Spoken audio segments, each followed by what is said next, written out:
All right, Jeff. Brent. This It's been a week. Feels like longer. Feels like so long. Hey, yeah.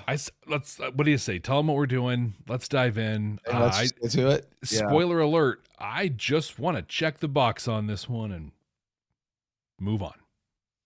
All right. Before we do that, give me the over/under on the episode. How long is this one going to be? 56 minutes. Okay, that's including everything up to the very end. Everything to the end. Okay. I'm going to take the over. All right. I hope I'm wrong. Yeah.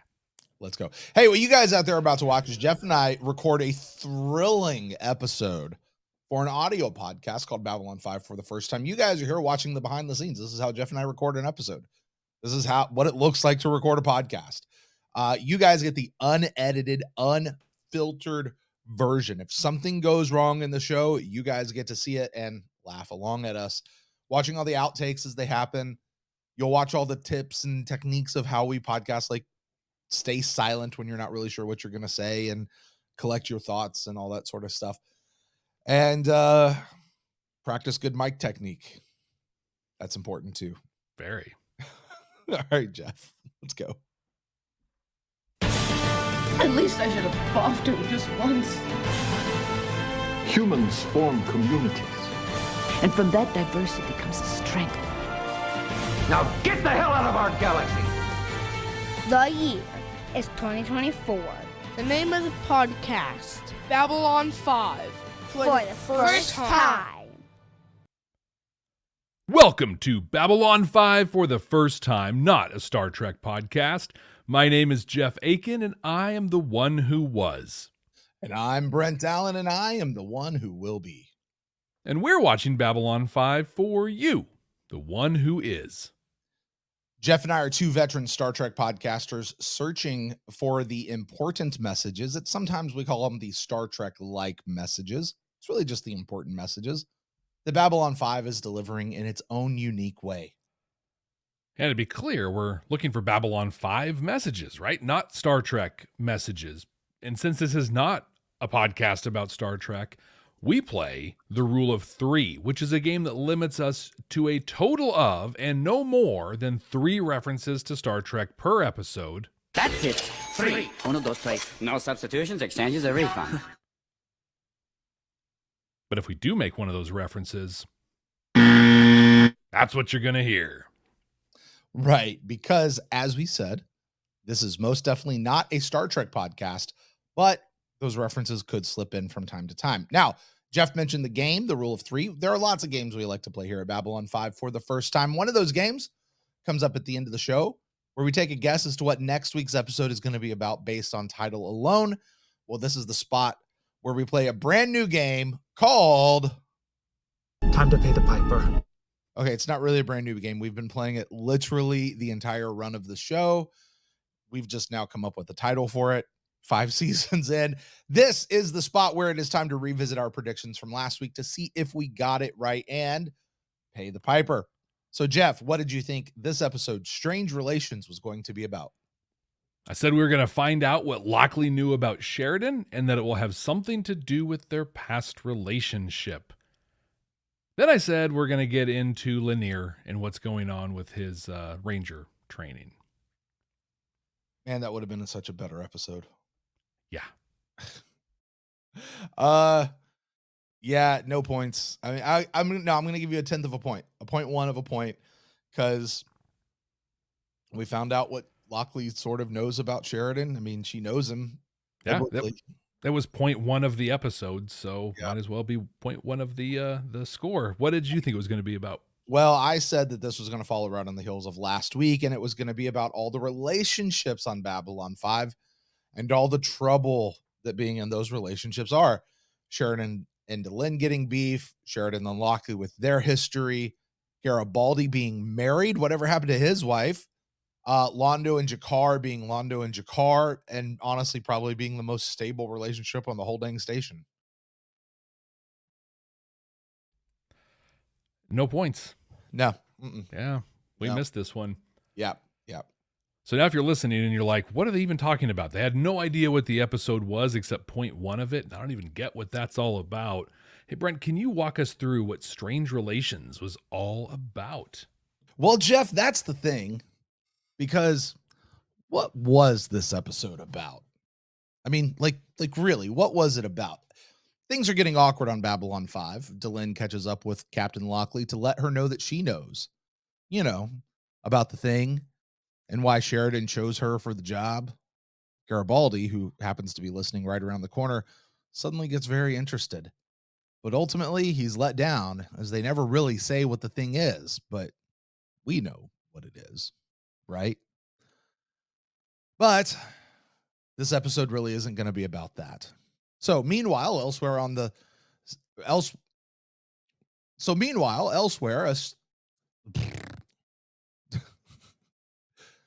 meanwhile, let's see, I told you guys were getting the outtakes. Meanwhile, elsewhere, a ship has arrived to take Londo back to Centauri Prime. Because he's supposed to be emperor and all sometime early in the next year, and early is starting to run out. Well, unfortunately, in a replay of a season 1 episode that actually did it better, the ship does what it's not supposed to do, and it starts banging around the inside of the docking bay, causing a big explosion.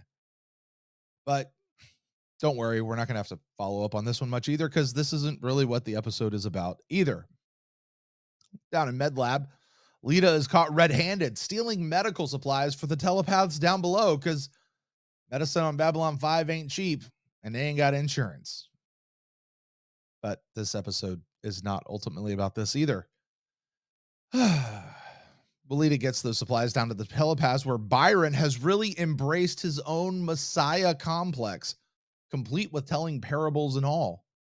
When suddenly, there's a disturbance in the force. They feel a presence they haven't felt since. Bester! Bester's back! Okay, the episode might be about this. Hey, you know who has some unfinished business with Bester? Yeah, Garibaldi does. And he makes a big scene of it in Lochley's office until she, throws him in the brig. Because, see, in order to not have something happen to you on Babylon 5, you actually have to punch and beat up the other person. But if you just stand menacing over them, that's what gets you thrown into the brig on Babylon 5.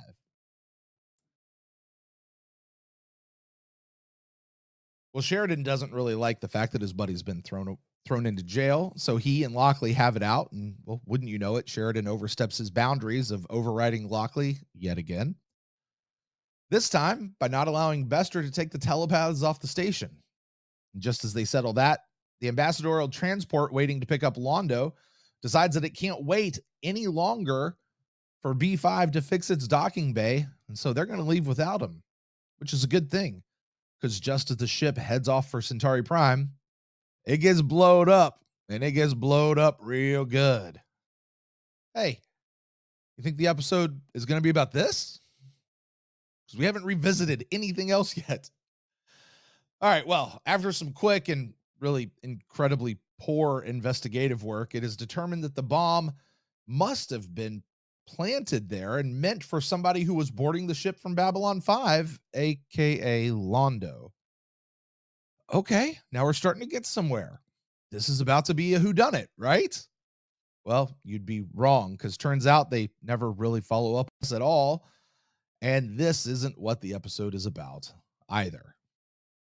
Well, Lochley and Garibaldi have it out this time, not in the mess in front of everyone, but rather behind a closed door.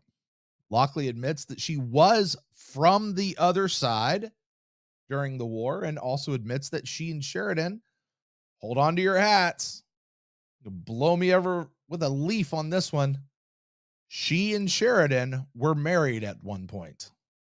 The scene ends with Garibaldi still locked up, so that hasn't changed, and Lochley is heading off to see Bester. Hey, remember he's in this episode? Bester's out there trying to round up the telepaths, even beating the crap out of Byron at one point, which Might have been the best part of the whole episode, to be frank with you.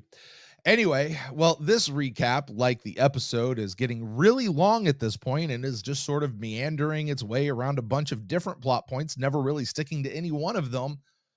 So let me just say that this whole thing ends with Lochley pulling a pretty nice Sinclair-esque move to get Bester to leave the telepaths on the station, citing some obscure medical regulation, which ends this plot line that just didn't go anywhere. Another ship has arrived to pick up Londo. This one leaves with him, but also with G'Kar, whom, at the behest of First Lady Delenn, has agreed to become Londo's personal bodyguard. And Lita joins the telepaths down below, just as they're singing a good old hymn or something or other, because Byron is their Jesus. Jeff, what did you make of this episode, Strange Relations? So I'm watching this, right? And you can watch my reaction on our Patreon. You can see this in real time, where they're like, I was married. And I'm just like, are you kidding me? I'm out. I'm done. Just I get that in the second season, Kefir was rammed down JMS's throat. I get it. Is that the deal here? Because this betrays what I've come to know of Lochley. Betrays, I don't know, and it's just dumb. I'm sorry, Jeff. It betrays, and I think I briefly said this last week. It betrays every private interaction that we have seen between Sheridan and Lochley to this point, except for that one little hint that they dropped in last week's episode. But there has been zero indication that this has been the thing. And it just, they're just pulling this out of their asses, to be honest with you, at the end. Like, that's exactly what this feels like. If this was the planned relationship between Lochley and Sheridan, mission unsuccessful. Yeah, failure of execution. Yes. Right there. What else? So they try to blow up Londo's ship, and so then they pair him and G'Kar up. Why? So G'Kar will blow up with him next time? Like, Bester comes on board again. Not doing anything legally wrong. Just showing up to find some unregulated escaped telepaths, right? But Sheridan, again, still like, oh, no, we can't have Bester doing stuff. I get why Garibaldi did what he did. That actually was kind of cool. I liked that. What, Bester? Boom! I'm going. Let's do this. I was happy to see the dock workers are still getting their time and a half. You know, they're still being taken care of. Lita joined a cult, so that totally happened. With Byron being the guy, this is kind of my last thought on the whole thing, because I honestly don't have a lot of them. But with Byron being the guy for the telepaths, I get why there's going to be a war. Yeah, I'd go after this guy too. Yeah. What about you? Jeff, this episode had a lot going on in it. There's a lot that happened in this episode. At the same time, nothing really happened in this episode except to just piss me off. Folks, brace yourselves out there. Remember that season 2 heel turn that I took? Well, I'm about to take it again. This episode sucked, Jeff. It sucked. This had a whole lot of talking. And aside from G'Kar being installed as Londo's personal bodyguard, which still, that whole thing fell way flat to me, everyone ends up in the same place at the end as they were at the beginning. Not even Bester could save this episode. Bester usually elevates an episode, especially in his last couple of seasons. Whenever he's in an episode, he just ratchets the whole thing up. Didn't happen in this episode at all. They forgot he was there. It's like they just forgot he was on the station. Anything in this episode that seems even remotely interesting when they introduce the concept dies right there on the screen before the scene is even over, moving on to the next scene. Now, I got to be honest with you, Jeff. It's been a few days since I've watched this one, and I've been thinking about it, and I think I know what's wrong with season 5, and I think I know what's wrong with this episode. Dying to know. Byron. Oh. Byron has tanked this whole show. He is so dull. He is so boring. This guy makes a calculus final look exciting. There is nothing for me when I watch this guy. It's not that I don't like him. If I didn't like him, at least I would feel something about him. But this guy is about as bland as tepid water. And like tepid water, I just want to spit the whole thing out of my mouth. He is awful. He is bringing down the show. He is bringing down Babylon 5. And we know that something's about to come and explode with this dude. But it's awful. I don't know if this is casting. I don't know if this is writing. I don't know if this is concept. I can't put my finger on it. But Byron is killing me in this whole show. And the fact that they keep going back and focusing on this dude just pisses me off. And that's where I am in this episode. I think the episode knows, not even the episode, I think Babylon 5 knows that he's a drain on everything. Because like that scene, just dive into Byron. I think that's a great thing. That scene where he's talking to Lita and she's like, dude, bro, take a nap, get some sleep. You got to take care of yourself. Good self-care message. And he's like, the last time I slept was 4, 5 lifetimes ago. And then she just says, she's like, an idiot says what? Yeah, right. And then he's like, no, seriously, like, I'm totally Jesus, but apparently you're not cool enough to know I'm Jesus. So I'm just going to tell you that what I'm saying is a parable, because like, hi, here's the sign. I'm telepath Jesus. But the only people who want to follow me are people that also use herbal essences in their hair care regimen. Because every dude in that telepath thing has just got the most, they got beautiful hair. That's the one thing I'll say about those telepaths. But I feel like the show is self-aware, that it's like, dude, even the stuff he says is just Marcus, right? So Marcus comes in and he quotes Shakespeare. He quotes Dickens, and he's a very well-read person. Mm-hmm. And I would say he's soft-spoken. But yeah, right. Marcus was a very soft-spoken kind of guy. Yeah. Just cool. And at no point was it obnoxious. Right. With him. It was cool. He played it off well. Byron comes out, I'm going to speak in verse and parable. I'm going to quote books, and I'm also going to come off like some off-brand Eggo microwavable pancake. Like that's the best way I can describe him. I'm with you. Lita, I wouldn't say that we've been Lita fans through this show, but she's had cool moments and stuff. I don't care about her anymore. I'm just like, oh God. The last time I cared about Lita, and I want to know what happened to this, when her and Zach were kind of becoming a thing. Agreed. She clearly, this is her and Byron, and it's turning into the Lita Byron show. Where the hell is Zach in all of this? Like, dude, like, I don't know what happened to you and this girl, but something, because she'd be much better off with you than with this guy. Full on, Jeff. Byron's going to have these folks drinking Kool-Aid here in the next couple episodes, right? 100%. The whole cult leader giveaway was where he's like, hey, good job, Lita, on bringing us this stuff. Excuse me while I just kiss you. Right. What? Like, we have a term for that. And assault is the second word of that term. Like, wow. Yeah. I'm disappointed though. So you had mentioned like the whole, her stealing medicine from MedLab and there being, that whole thing. I actually really liked that and wanted them to go further.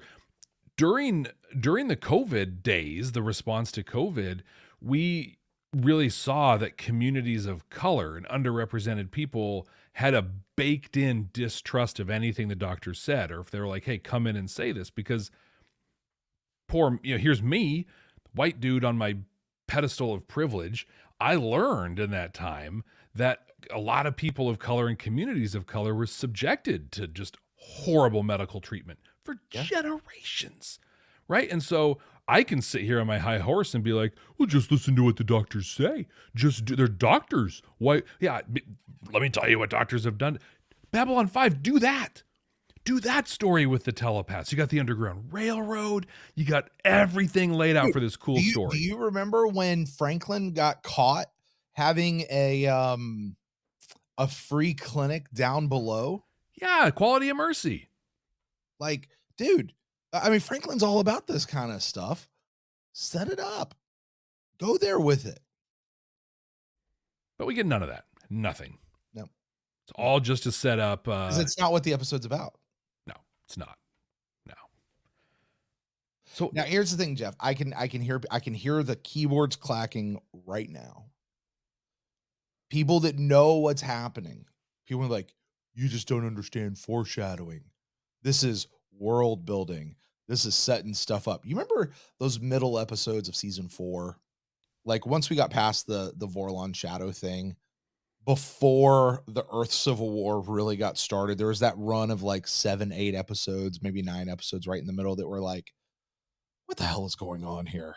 Right. What's happening? Meh. But once we got to that Earth Civil War, we're like, listen, this would not have hit if we didn't have that time of meandering. I hope, Jeff, we're coming up on something here real soon that this is going to be that sort of a thing. I don't think that's what's going to happen, though. I'm trying to hold on to hope. I'm trying. Yeah. It's hard. Yeah. I just... So I think my question for you on the Byron thing was episode's over, right? So Lochley's played her card. Yeah. I love how you described it. That was a very Sinclair maneuver, right? Oh, got to keep him for 60 days. My little question for myself was, haven't they been there for like a month? Like, shouldn't they say, oh, that's why? Whatever. Yeah. But Bester kind of had it in for Byron there at the end. Do you think they have a relationship or something from back in the day? No. I think Bester is... I put it this way. I would be highly disappointed if they went that route. Highly disappointed if they went that route. Because it would be very unearned and it would be so cliche. Yeah. I think the best thing that this could be, and it's what I really hope it is, and it's what I expect it to be, like it's what I truly think it is Byron is leading a group of rogue telepaths that Bester thinks are his property. Bester thinks it like, this guy's my enemy. This guy's doing the thing that I'm not supposed to be allowing to have happen. I like that. It's almost a personal affront to him that he's leading these people. Yeah.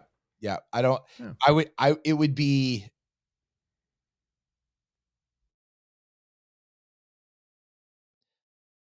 Lochley being married to Sheridan, I think, is a betrayal of what we have seen so far. If it turns out that Bester and Byron have had a relationship, and just to be clear, a romantic relationship in the past, and this is some spurned love thing, I don't know that would be a betrayal of what we have seen so far, as much as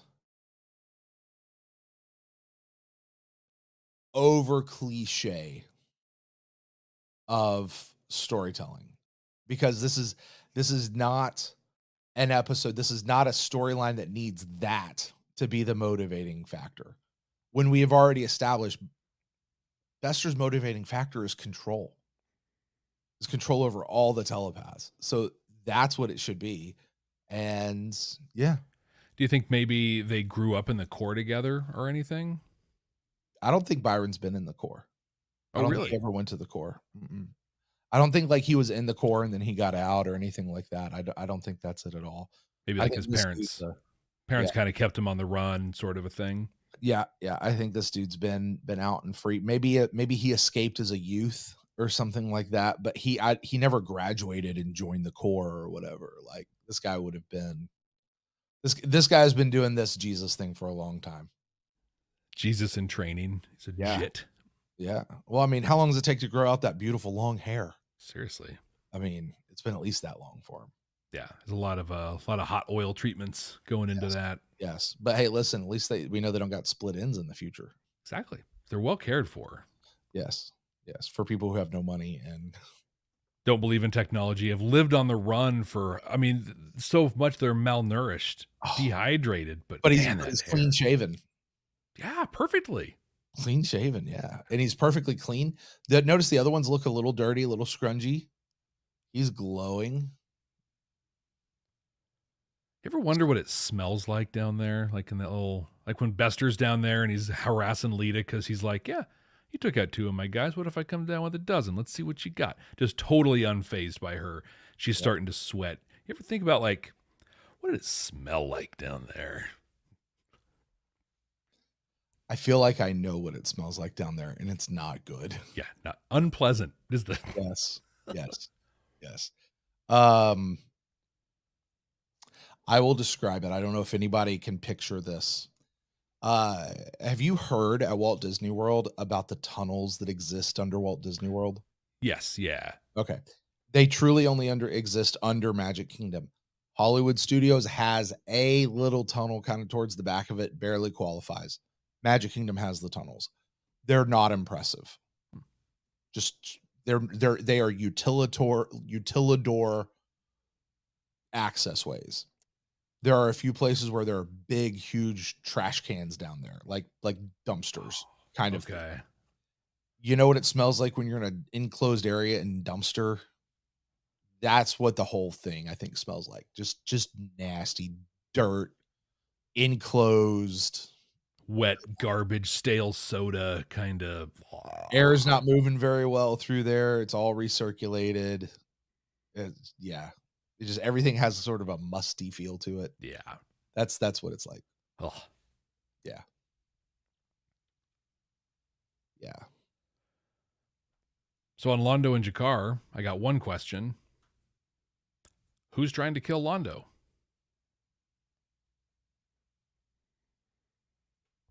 Well, I would have loved for them to have explored that question, Jeff. Could have been a great episode.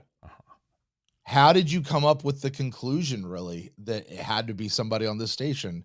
Amy, I mean, it's a great leap in logic. It's not proof. It's not supported by documented evidence. Like, you logicked that out to give you an excuse to do this thing with Londo and G'Kar. Like not JMS's best writing here. I love the man. I love I love what he has done with Babylon 5. That particular bit of writing, sometimes you just got to push it forward. No. Yeah, the whole thing just seemed so strung together. And then when Delenn comes in as trying to convince G'Kar to become the bodyguard, I'm just like, this doesn't make sense. There's no good reason for G'Kar to become his. Give him a ranger. Give him a trio of rangers, right? Like, this is literally just, hey, way back in the first episode, we said that they were going to die strangling each other, and then in War Without End, they showed it. G'Kar kind of come out. Well, we saw him kind of come out behind him, looking like he was Londo's bodyguard, like secret bodyguard, his little minion or whatever. But they were friends at that point; they were more equals. We saw that, and here's how he got there. Literally, JMS is writing. He says, "Oh my gosh, it's time to pay the piper." Let me write this in. You know what? That episode, how G'Kar became Londo's personal bodyguard, could have been an episode all unto itself. And I got to tell you, I was so put off by what they actually did here, because in my head, the way G'Kar became the Emperor's bodyguard was so much cooler, and I don't even know how he would have done it, but it was cool in my head. Like, it was I don't know. I feel like I could have come up with 30 different ways that Londo could have done this be cooler than an F plot in a show that didn't really do much at all, to basically just have Delenn convince him to go do it, and he goes off skipping with joy at the idea. Like, yeah, Really? Yeah, it was disappointing. Because here's the other thing too. Think about where G'Kar is. Think about who G'Kar is. G'Kar is effectively the Secretary of State of the Alliance. Right?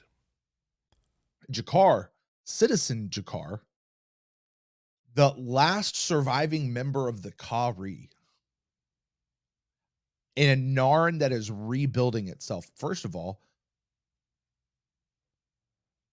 G'Kar should be on Narn, or the Narn homeworld, whatever the name of it is. Somebody pointed out we don't actually know what the name of the Narn homeworld is. I think it's Narn. It's just Narn. I don't think it is. I think it's supposed to be something else altogether. The people are the Narn.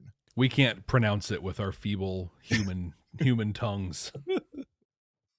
But like G'Kar is out of place anyway. And didn't they say like one line where Jakar's like, yeah, but I'm not going to be your Jesus or something like that. Oh, no, they actually had a whole scene for it, right? Mm-hmm. Where he's like, nope, you're not going to put me up on that pedestal. I'm going to go back over here. Whatever. G'Kar is not going to go be somebody's personal bodyguard. And also, have you seen the way that the Narn fight? Yeah, I don't want a Narn. I don't want a Narn being my bodyguard. I do no way.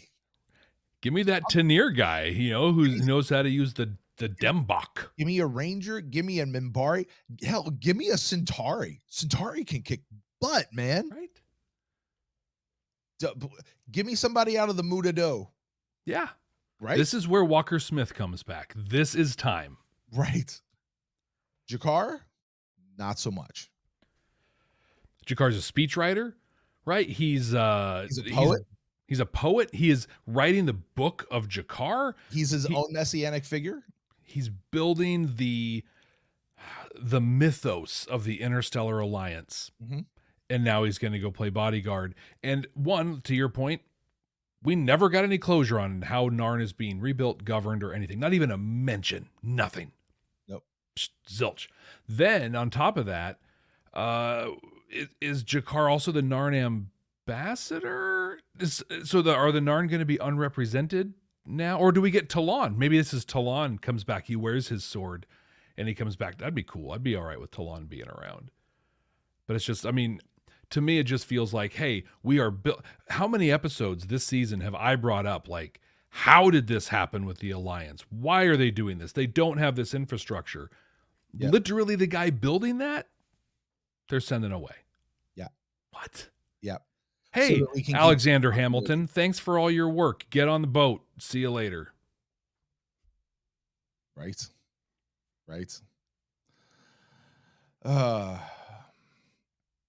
It just doesn't. I get it. We got to go there somehow. It just didn't set well with me. Didn't sit well.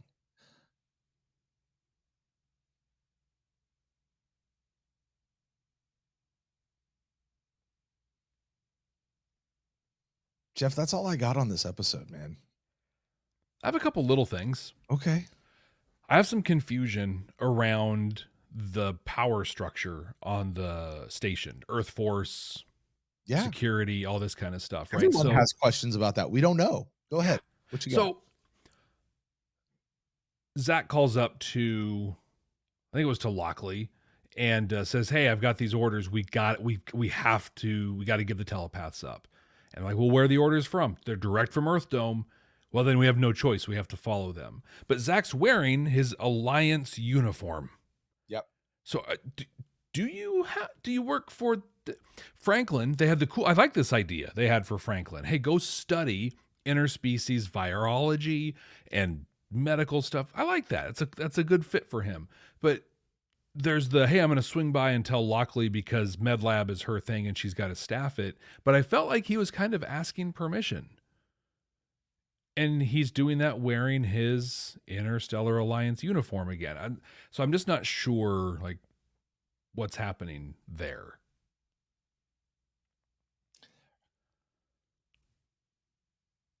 Yeah. I could see EarthGov trying to issue an order. Well, okay, so let's back up. Here's what we know. Technically, Earth still owns Babylon 5. Because they're working out a deal for the Alliance to purchase the station from Earth. So if Earth still owns, then they maybe could still issue these orders.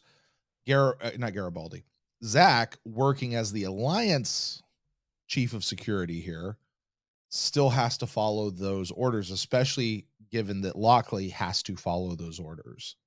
Yeah, maybe. Unless Sheridan comes in and overrules them, because that's just what he can do because he's physically there. I guess. Yeah, because I had the whole thought, like, why doesn't Sheridan just grant him sanctuary? Why doesn't he do that? But that's that point. Grant him sanctuary. That would be like well, I guess it almost would work. I'm the, I don't know, Nigerian embassy in the United States. Mm-hmm. And someone goes to my embassy there and says, I want asylum. Could you give asylum in the embassy on U.S. soil? I don't know. I don't know those laws, but I feel like Sheridan could have said that. Hey, I'm going to grant him sanctuary here in the Interstellar Alliance. I don't know. Again, it's just stuff that it's not lining up. And the other thing that doesn't line up is Lochley saw that Garibaldi accessed her file. Yep. And he stayed in the brig like an extra 20 minutes for that. Yep. I want to go highly against regs and highly against whatever. Yeah. I want to go do bad things around on Lochley's watch. I feel like he'd get off pretty darn easy. Like, I mean, seriously, if Garibaldi would have just landed a few punches, he wouldn't have had any brig time, though. Yeah. Well, and it's a fine line. There's the menacing over them you get in trouble for. If you come at him with a wrench, you're going to get in trouble. Now, Toth figured that out with Deathwalker, but it's that middle thing. It's all about the fist. You come at him with a PPG, you're also not getting in trouble. Right. Yeah. That'll be fine. So if people only knew. Two final thoughts. One, to close off on the Lochley stuff. Well, I guess two there. One, Delenn was sure cool with the whole like, oh, you were married? Cool. All right. Seems like you're a good choice. Thanks for telling me. Wow. That was... So here's my thing, because I thought my first response to that was, man, she sure has gotten over her pissiness about this whole thing, like real fast. On the other hand, we're not seeing her in her quarters with Sheridan right now. Like Sheridan could still be in the doghouse and she's just putting on the brave face out there in the world. I don't think that's the case, but you know, she sure got over this one real fast. She's out there being the ambassador. It's okay. It's okay. I understand. A lot of Lochley's lines, I felt like they tried to infuse a little more personality and character into her in this one. Yeah. But those sounded like lines that were written for Ivanova. Now you finally convinced me. I just decided if you can't join them, beat them. And I think Ivanova would have said that a lot better. Yeah. Yeah. It's the other one I had. It's not that I don't trust you, but I don't trust you. Classic Ivanova, right? Like just sprinkle a little more in. Hey, by the way, I've been saying that line since I was 12. It's not that I don't trust you. It's just, I don't trust you. It's a good line. It's a great line. Last note on the whole thing. Apparently there was a prior Emperor Malari and things didn't end well for him. And Londo's sure things aren't going to end well for him either. As soon as he becomes emperor, things are going to go bad. Hey, let's do this. We've got a few minutes here, Jeff. Trying to pad this time to hit the over. I know. Way back in season 3, the one where Majel Barrett came on the show. Point of no return. She left 3 things that Londo needed to do to redeem himself. Those things right now, I remember these. Don't kill the eye that doesn't see, or something like that. Yep. Don't kill the person who's already dead. And shoot, what was the last one?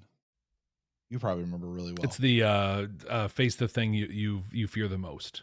And knowing that it's going to destroy you. Yeah. Where are we on those 3 prophecies with Londo? And I say this because Londo's about to assume the throne. Where are we with these things? I still don't think we're clear on things, right? The eye that does not see, that could be so many different things. I still say it's the eye from season 1. The eye of the Emperor. I still think it's that. It could also be a reference to G'Kar. And it occurs to me all 3 of these things could be references to G'Kar. Yeah. Like there's G'Kar with the eye thing, right? There's don't kill the one who's already dead. G'Kar died that that episode with Dust to Dust when he went on that high. Yep. And he turned into somebody new. Now you talk about a Messiah having a situation like that's been a well done storyline. Byron, no, not so much. You really could have that with G'Kar. Don't kill the one who's already dead. Also, by the way, that could be Sheridan. Yeah, I think that one is the most clear of them. Yeah. Because I mean he died, and then so I think if I walk through it, don't kill the eye that does not see. There's a difference in G'Kar now and G'Kar that we saw in War Without End, and that difference is the thing, the eye patch over his eye. Something's gonna happen with his prosthetic eye that's gonna be a thing. Maybe, I don't know. But I do think that the eye that does not see is a G'Kar thing. Don't kill the one who's already dead. That we saw in War Without End when Londo ordered Sheridan to go and get killed with Delenn. Go question them and then kill them. And then he was able to kind of put together the plan to get him out of there. He was already dead. Don't kill him. And then facing his greatest fear and knowing it will destroy him, I think is when he will ask G'Kar to kill him. That's what I was thinking was the surrender yourself to something that you know is going to be your end. If Londo is going to surrender himself to becoming emperor, it could knowing that will be the thing that ends him. Londo for a long time has not been comfortable with the idea of becoming emperor. Yeah, ever since, I mean, really, that became crystal clear in Point of No Return. Yeah. He's like, why are you having Lady Morella come out? Because I want to read, and there's all these things, and you want to see if it's true. No, I hope that it's not going to be true. I want out. Basically, what he's saying. Yeah. And he's like, I don't want power. That's not what I want. I want to be the guy who's pulling strings or whatever. Save the eye that doesn't see. That's what it is. Save the eye that doesn't see. So I mean, it really could be G'Kar, like G'Kar's eye. I still think it's got to be the Emperor thing, though. That's just, I don't know. I'm stuck on that one, Jude. I'm stuck on that one, Jeff. I can't get over that one. It was that artifact was the pole in the tent for the first big episode of Babylon 5. And if we never come back to it, then what the hell was that whole piece about? I mean, if anything, it was just Morden showing his hey, here's this whole little thing for Morden to come back and be like, here it is. Look at this magical thing I did. Yeah. Well, Brent, with that, I think we've reached the point of this episode where we boil this thing all down and see if it has any deep morals or messages to it. Maybe it's holding a mirror up to society, giving us hope we can be better in the future. And at the same time, we also look at how much it delivers that message, if one exists, in its own unique Babylon 5 way. You get to do that by rating this episode on a scale of 0 to 5 white stars on how strong the message is and just how Babylon 5 it was delivered. So how do you rate Strange Relations? Well, you asked me, what messages does this episode have? How does this episode hold up a mirror to society or give us hope for a future? The short answer is, it doesn't.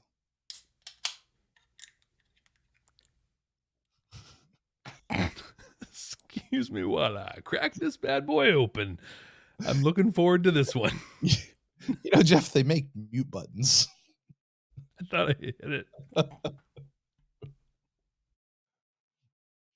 You're like that guy that snuck a Coke into a movie theater and you're just trying to open it without like. And as I'm being slow about it, my cell phone starts ringing. Oh my God, I'm so sorry. Oh my gosh. Yeah. Anyway, this episode has a dozen little plot pieces that they're trying to drive forward. Presumably, this is to get to the telepath war, which we think is what's coming. You and I have both said that. That's going to be a big part of here of season 5. This one felt like plot setup. This felt like moving pieces around. Jeff, you and I understand. Like we get what's happening in the real world. They were wrapping up the entire series at the end of season 4, and the 11th hour they came back and was like, nope. Here it is. And here JMS has to turn on and try to reboot just for a season. Just for a season. I don't know if he thought that there'd be a season 6 at this point or not. His story was supposed to be done with 5. And he's trying to reboot the whole thing. And you kind of got to shove a bunch of stuff happening in all at the same time in order to get to where you need to go. And this ultimately, I think, feels like that kind of an episode. This feels like an episode that is moving pieces into place, is setting up a whole lot of stuff, but in a 42-minute episode of TV contained to itself, it just didn't do much. It didn't do anything really. It just was there. Like,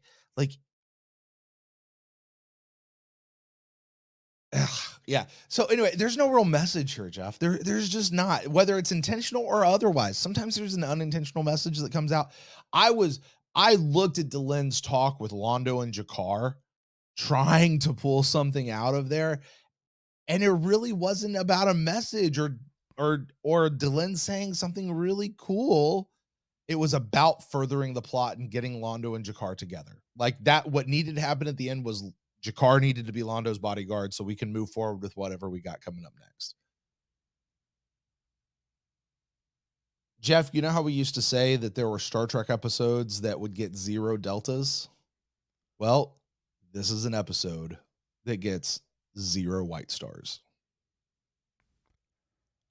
There, like you said, so many almost messages in this one. Take one more step, 2 more steps. Great message. Great theme in this whole thing. I mean, going back to that medicine thing and the relationship of underrepresented people and communities, but nope, not at all. Nothing at all. If I were to argue for any more white stars, I would be a filthy, dirty liar. And in this case, right here today, now, I'm not that. Maybe later, but not now. Well, Jeff, with that, we are creating, and white stars really are about the messages and how it's doing it. It's an own unique Babylon 5 way. However, there is a spot where we talk about kind of how much we liked the episode. Where does it fit? And to do that, we are creating our absolute 100% completely accurate definitive ranking of the 5th season of Babylon 5. So far, that ranking is number 1, The Very Long Night of Londo Mollari. Number 2, No Compromises. Number 3, Learning Curve. 4, A View from the Gallery. Number 5, A Paragon of Animals. Jeff, this is an episode that could potentially upset the top 5. And for the first time, knock someone out of the top 5. The question is, Jeff, does Strange Relations knock anything out of the top 5 as the 6th episode of the season? This episode had such an impact on me, I might have cost ourselves monetization by having an unedited swear word in here earlier. And I'm not going to do anything about that swear word. And if you're offended by it, I'm really sorry, but that's how I feel. Back in season 2, we took an episode, we ranked it at number 22 at the beginning, and we kind of kept it there. In season 3, we took an episode, and we only ranked 21 of 22 episodes in that season. It was still ranked number 22. And Brent, I am so tempted to do the same thing with this episode. I think this episode's just going to fall. Like you could go ahead and throw it all the way down at the bottom. You could leave it at 6 and just let everything else come in above it and see. Because heaven, please, Jeff, for the love of all that's good and holy, tell me this is as bad as it gets. Like everything else from here is uphill. Please. That's the hope that I'm clinging to. Anything? But yeah, I know not. I'm clinging to that hope. Yeah. That this is our low point, and that this is actually, like you said, this is propping up a few really key plot points that'll pay off, and we'll look back on it and be like, oh my gosh, I'm really glad we suffered through that. And to be honest, so much of my reaction, visceral reaction to this episode was just the cheap, easy, cliche, stupid move to have them have been married before. All of that said, I'm going to cling to hope. This is number 6. If it's horrible, it'll get pushed down. If it's better, it'll land where it's supposed to land. Yeah, Jeff, I think that's a good idea. I've said, and I know you don't agree with me, and that's okay. Everybody's got their own personal opinion. The season opener of this season for me was my favorite season opener that we've had of the 5 seasons. You and I both very much agree. The Very Long Night of Londo Malari has been the best episode of season 4 that actually rolled over to season 5. Yeah. Season 3, episode 3, that was Paragon of Animals. And I remember saying with that one, that episode moved real slow, but it was a fine episode. Like, I didn't not like it. I didn't love it, but I didn't not like it. The next episode was A View from the Gallery. That's when we had the 2 guys. Again, it was a fine episode. It's not that I didn't like it. It was fine. It was fun, actually. It was an enjoyable episode. It was fine. You and I were in different places on last week's episode. I really, really liked last week's episode, and I still only placed it at number 3. This is the first episode that I truly say I do not like. I did not like this episode.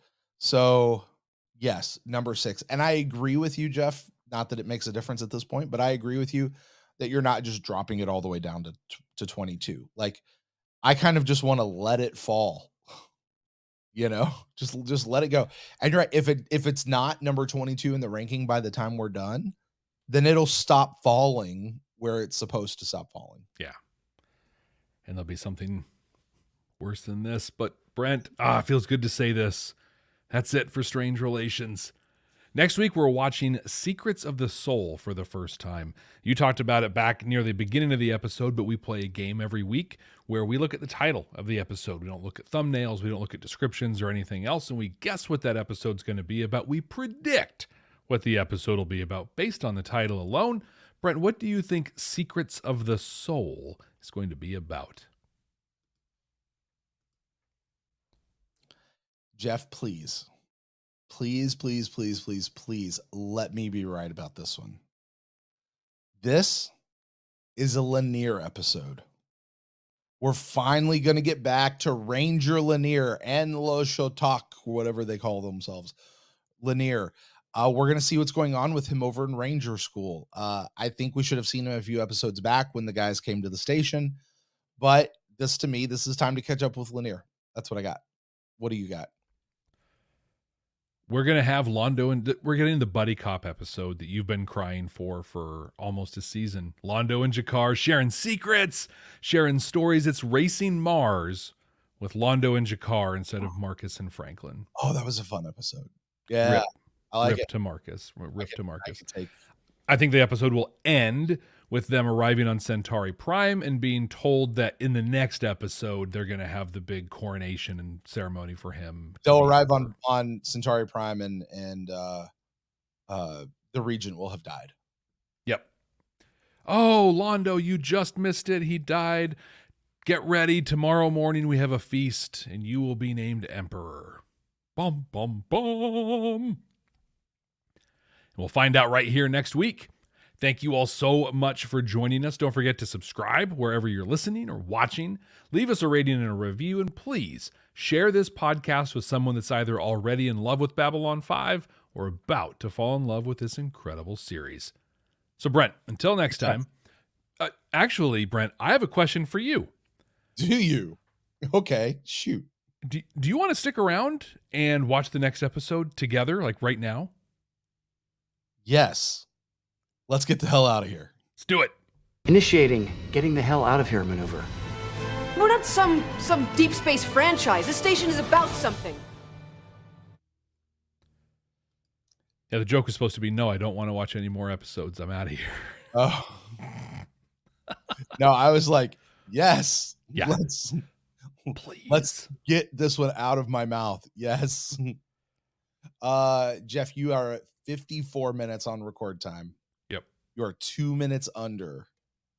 Can I push it over for you? Oh, you could easily push it over. We could push it over very easily. Yeah. I will simply say this. I have noticed, I think that the length of time of these episodes of season 5 are reflective of the quality of episode. Now, I would bet if we go back and look at the length of episode, those are reflective of the quality of episode. Yeah, I think like Severed Dreams was like 2 hours long. Was it really? Wow. Something like that. Yeah. Yeah, I think it has to do with the quality, not even necessarily if it was amazing and we loved it and we liked it as much as just the actual full quality. This one had nothing. A lot of plot points, no messages, no nothing that we're looking forward. So with that, Jeff, I'm not going to push this over. I'm going to take the L on this one and let you go with the under at 56 minutes. So Club 65, you guys are awesome. Get your stuff, and we'll talk to you next time. I really did enjoy your you mean the whole conversation or absolutely everything? Club 65. It's like that's good. It's good. Well, I'm not allowed to say it earlier than right now, am I? Yeah. So, all right. Bye, guys. All right, see you.